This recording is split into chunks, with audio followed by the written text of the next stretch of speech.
या अल्लाह इस होटल पर रश लगा दे। हमारे ऑफिस के करीब एक नाश्ता पॉइंट है। अक्सर वहाँ नाश्ता करने जाते हैं। काफ़ी रश होता है नाश्ते वाले के पास। मैंने काफ़ी दफ़ा मलाहज़ा किया कि एक शख्स आता है और खाना खाकर भीड़ का फ़ायदा उठाकर चुपके से पैसे दिए बिना ही निकल जाता है। झांसा देकर एक दिन जब वो खाना खा रहा था तो मैंने चुपके से नाश्ते पॉइंट के मालिक को बता दिया कि वो वाला भाई नाश्ता करके बिना बिल दिए रश का फ़ायदा उठाकर निकल जाता है। आज ये जाने न पाए, इसको रंगे हाथों पकड़ना है आज मेरी बात सुनकर। नाश्ते वाला मालिक मुस्कराने लग गया और कहने लगा कि उसे निकलने दो, कुछ नहीं कहना उसको, बाद में बात करते हैं। हस्ब मामूल वो भाई नाश्ता करने के बाद इधर उधर देखता हुआ झांसा देकर चुपके से निकल गया। मैंने नाश्ते वाले मालिक से पूछा कि अब बताओ उसे क्यों जाने दिया, क्यों उसकी इस हरकत को नज़रअंदाज किया।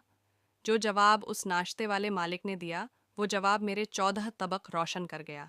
कहने लगा कि अकेले तुम नहीं, बहुत से बंदों ने इसको नोट किया और मुझे बताया।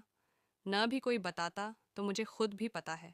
उसकी इस हरकत का हमेशा से कहने लगा कि ये सामने बैठा रहता है और जब देखता है कि मेरी दुकान पर रश हो गया है तो चुपके से आकर खाना खाकर निकल जाता है।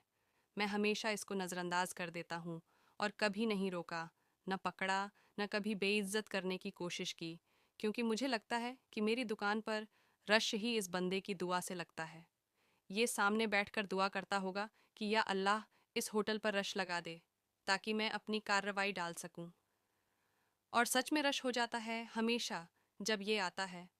मैं इसके और अल्लाह ताला के बीच इस दुआ और कबूलियत के मामले में टांग अड़ाकर अपनी बदकिस्मती को दावत नहीं देना चाहता। ये मेरी तरफ से नज़रअंदाज ही होता रहेगा और हमेशा ऐसे खाना खाता रहेगा तो भी मैं कभी इसको पकड़कर बेइज्जत नहीं करूँगा।